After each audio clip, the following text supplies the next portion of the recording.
Students, अभी हम लेंगे एग्जाम्पल 9 ऑफ एक्सरसाइज 4.3। मैं गौर से एग्जाम्पल पढ़ता हूँ, आपको भी उसकी तरफ ध्यान देना है। 2 water taps together can fill a tank in 9 and 3/8 hours. The tap of larger diameter takes 10 hours less than the smaller one to fill the tank separately. Find the time in which each tap can separately fill the tank. यानी यहाँ दो taps है और वो अगर हमने combinedly शुरू कर दिए तो फिर वो 9 and 3/8 आवर्स में एक टैंक कंप्लीट भर देते हैं, ऐसा उसका मीनिंग है। एक जो बड़े वाला जो टैप है जिसका डायमीटर बड़ा है उसे ऑब्वियसली टाइम कम लगेगा, तो उसका जो टाइम दिया है वो 10 hours less than the smaller one. यानी स्मॉलर वन को अगर x आवर्स लगते होंगे टैंक भरने के लिए तो इसे x माइनस 10 आवर्स लग सेपरेटली। अब ये और अच्छे से समझने के लिए मैंने कुछ फिगर्स यहाँ निकाली है, आप उसकी तरफ गौर से देखो। सपोज अपना जो टैंक है वो सिलेंड्रिकल है। एक बात आपको यहाँ याद रखना है कि टैंक सिलेंड्रिकल हो, रेक्टेंगुलर हो या किसी भी शेप में हो, जो बातें मैं आप कहूँगा वो सबके लिए एक जैसी है। मैंने अभी ये टैंक लिया मेरे सामने और आपको ये पूछता हूँ मैं कि ये पूरा जो टैंक है ये 60 मिनट्स में कंप्लीट भर जाता किसी एक टैप से, 60 मिनट में। अब मेरा सवाल है कि 30 मिनट में ये टैंक कितना भरेगा, तो आप क्विकली आंसर दे देंगे कि आधा भर जाएगा। अब 60 एंड 30 में हम क्या करेंगे कि हमारा आंसर आधा आ जाएगा। If I write 30/60 then I will get 1/2। अब ये मैंने ये जो है टैंक के 10 बराबर से हिस्से कर दिए सेम वॉल्यूम वाले। आपके लिए मैं इसे एक पार्ट में हाईलाइट करता हूँ, ये जो सिंगल है। अब मैंने अगर पूछा कि ये 60 मिनट में भरता है ये पहले वाले सिलेंडर टोटल, अब इतना मुझे भरना है ये हाईलाइटेड पार्ट, तो इसे मुझे कितना टाइम लगेगा। अगर 10 सेम पार्ट मैंने कर दिए तो आप बोलेंगे कि 6 मिनट।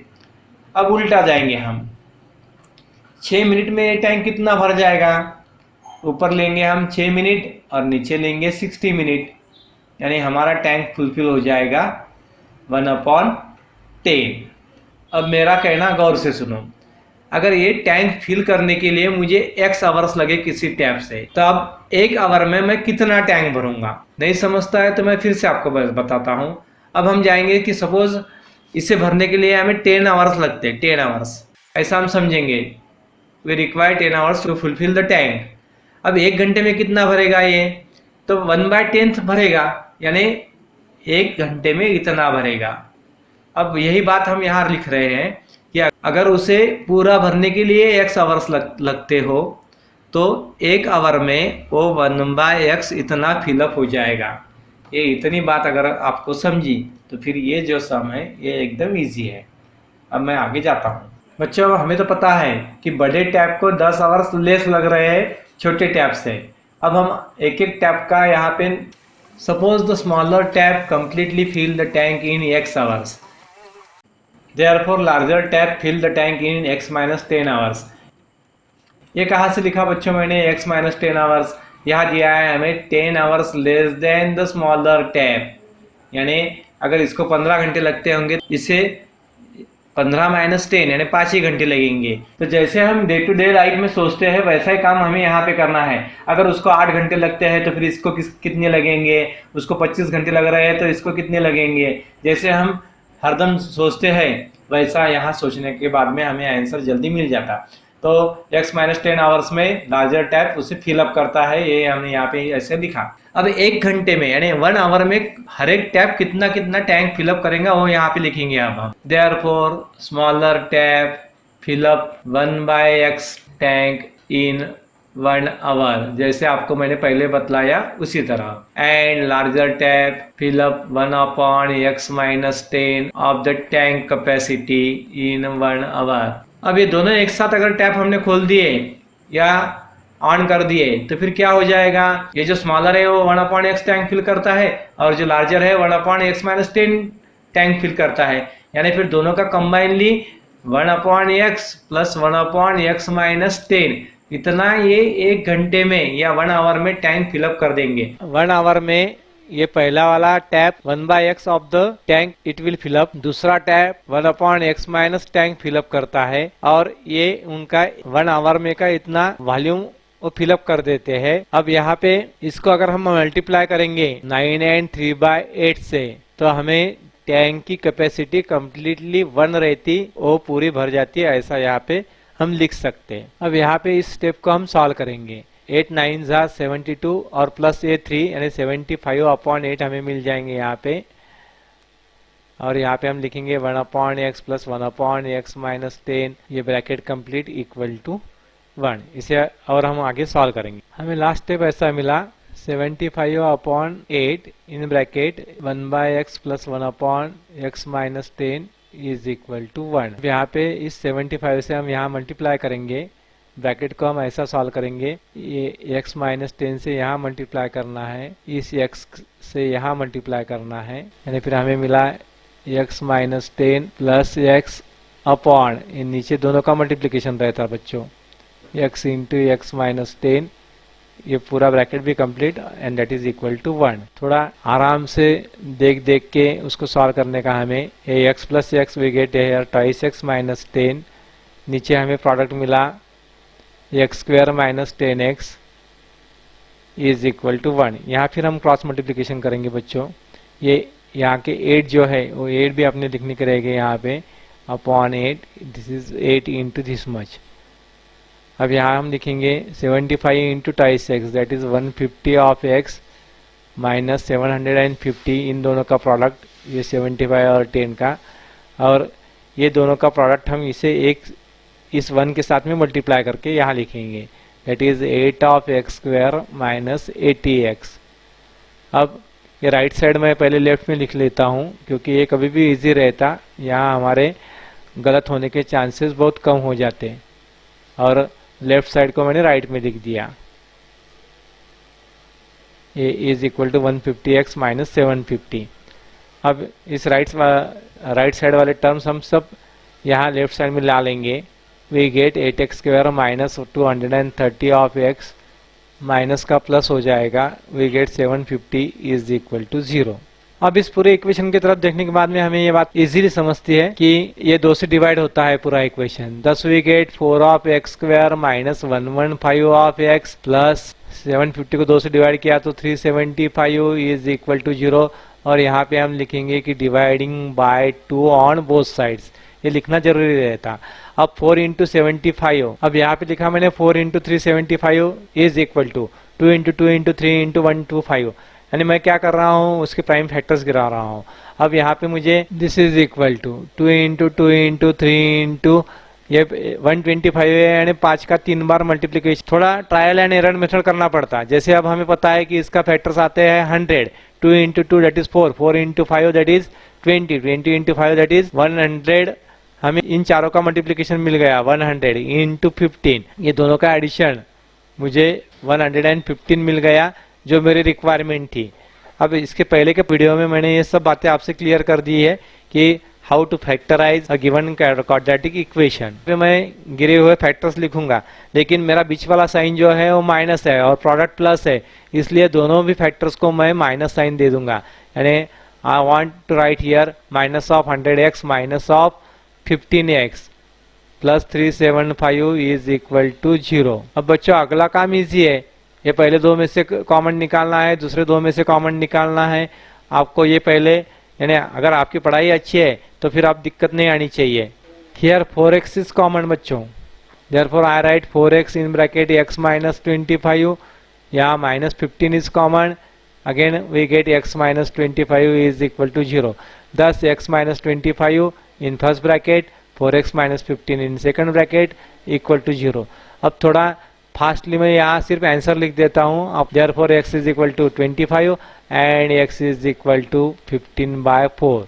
अब ये x किस लिए है, तो x is a time required to fill a tank by a smaller tap, और बड़े टैप को उससे 10 आवर्स कम लगते हैं। अब ये 15/4 यानी दिस इज इक्विवेलेंट टू 3.75, इसके बराबर है ये 3.75। अगर छोटे टैप को 3.75 आवर्स लगते हो गए और उसमें से अगर हमने बड़े टैप के लिए निकाला तो फिर वो माइनस में जाएगा answer. Now as x minus 10 is less than 0, that is time is negative, we omit this answer and therefore x is equal to 25। यानी छोटे टैप को फिलअप करने के लिए 25 आवर्स लगेंगे and therefore time required to fill the tank by larger tap is equal to 10 hours less लगेंगे, यानी 25 minus 10 that is equal to 15 hours. आपको बच्चों ये आंसर अच्छे से लिखना है। स्टूडेंट्स, अभी हम पढ़ेंगे एग्जाम्पल 10 ऑफ एक्सरसाइज 4.3। हमें यहाँ बताया गया है कि 132 किलोमीटर डिस्टेंस अगर पैसेंजर ट्रेन से हम जाएंगे तो हमें 1 hour we require more than express train, यानी एक्सप्रेस ट्रेन का जो स्पीड है वो पैसेंजर ट्रेन से ज़्यादा है, इसलिए ऑब्वियसली उसको टाइम कम लगता है। तो यहाँ हमें टाइम का डिफरेंस दिया है, तो फिर हम हमारे लिए हम कंसिडर करेंगे कि T1 minus T2 is equal to T, the new T is of 1 hour. अब ये जो है T1 या T2 दोनों का डिफरेंस पॉजिटिव है, यानी ये T1 बड़ा होना चाहिए, यानी टाइम बड़ा होना चाहिए। तो किसका टाइम ज़्यादा है? पैसेंजर ट्रेन का ज़्यादा टाइम लग रहा है उसको, तो फिर पैसेंजर ट्रेन का टाइम हम यहाँ लेंगे और यहाँ पे हम लेंगे एक्सप्रेस ट्रेन का टाइम। अब हमें पता है एक रिलेशन, डिस्टेंस अपॉन स्पीड, ये रिलेशन हमें पता है बच्चों। इस रिलेशन के साथ में हम काम करेंगे। Suppose the speed of passenger train is equal to x km per hour, यानी जो पैसेंजर ट्रेन का स्पीड है वो x किलोमीटर पर आवर हमने ले लिया। अब हमें ये भी दिया है कि एक्सप्रेस ट्रेन का speed 11 km per hour more than the passenger train, therefore speed of express train is equal to x plus 11, इसे ब्रैकेट करो, km पर आवर, ऐसा लिख देना है आपको। अब टाइम क्या है? डिस्टेंस अपॉन स्पीड, तो दोनों का डिस्टेंस सेम ही है 132 किलोमीटर, यानी पैसेंजर ट्रेन के लिए अब कितना हो जाएगा? इसके लिए हो जाएगा time distance upon speed 132 upon x, और इसी तरह एक्सप्रेस ट्रेन का टाइम कितना हो जाएगा बच्चों? ये हो जाएगा 132 अपॉन x प्लस 11। इसका स्पीड ज़्यादा है, अब स्पीड ज़्यादा है यानी टाइम लेस है, देयरफॉर बाय गिवन कंडीशन। अब ये जो कंडीशन है कि पैसेंजर ट्रेन का time that is 132 upon x, इसमें से हम अगर ये माइनस कर देंगे एक्सप्रेस ट्रेन को लगा हुआ टाइम, x प्लस 11 यहाँ लिखेंगे हम, इज इक्वल टू 1 आवर। अब इसे हमें सॉल्व करना है, या क्रॉस मल्टीप्लिकेशन करना चाहिए। We get 132 into x plus 11, ये माइनस 132 इंटू एक्स, यानी याद रखो बच्चों ये इससे इसको मल्टीप्लाई करना है, इस नंबर से इसे मल्टीप्लाई करना है, और नीचे यानी डिनोमिनेटर में इन दोनों टर्म का x के साथ में x प्लस 11 का वो डिनोमिनेटर में रहेगा। या लिखता हूँ मैं x into x plus 11 and दस we get its value is equal to 1। अब यहाँ मल्टीप्लिकेशन करेंगे हम, देयरफॉर 132 ऑफ x प्लस इन दोनों का मल्टीप्लिकेशन वो आता है 1432 minus 132x, this is equal to x into x plus 11। अब यहाँ पे ये 132x और ये माइनस 132x ये दोनों कैंसिल होते हैं और हमें मिलता है 1432 इज इक्वल टू, इन दोनों का प्रोडक्ट हम कर देंगे x square plus 11x, therefore x square plus 11x minus 1432 is equal to 0। बच्चों इसके जो फैक्टर्स है इसकी प्रैक्टिस अब आपको करनी है, मुझे तो पता है इसलिए मैं डायरेक्टली लिख देता हूँ। We get x square plus 44x minus 33x minus 1432 is equal to 0। alright, here the last step again। अब जैसे पहले पढ़ाया गया दोनों के नीचे अंडरलाइन करना है आपको। We get x in bracket x plus 44 minus 33 is common, again we get x plus 44 is equal to 0। इस तरह हमें मिलेगा पहले ब्रैकेट में x प्लस 44, सेकेंड ब्रैकेट में again x minus 33 is equal to 0। Therefore x is equal to minus 44 और x is equal to 33। यहाँ हमें एक सेंटेंस लिखना पड़ेगा, we assume x for speed, speed is near negative, therefore हम उसे cancel कर देंगे। ये जरूर आपको लिखना पड़ेगा बच्चों, इतना याद रखो। Therefore x is equal 33, hence speed of passenger train is equal to 33 km/h। And अब ये एक्सप्रेस ट्रेन का ज्यादा है 11 किलोमीटर से, speed of express train is equal to 11 से ज्यादा है, यानी 33 + 11 दैट इज 44 km/h। यहाँ पे हमारा सम बच्चों एंड होता है। बच्चों मेरी आपसे विनती है कि अगर आपने मेरा चैनल सब्सक्राइब नहीं किया तो please subscribe it. Thank you.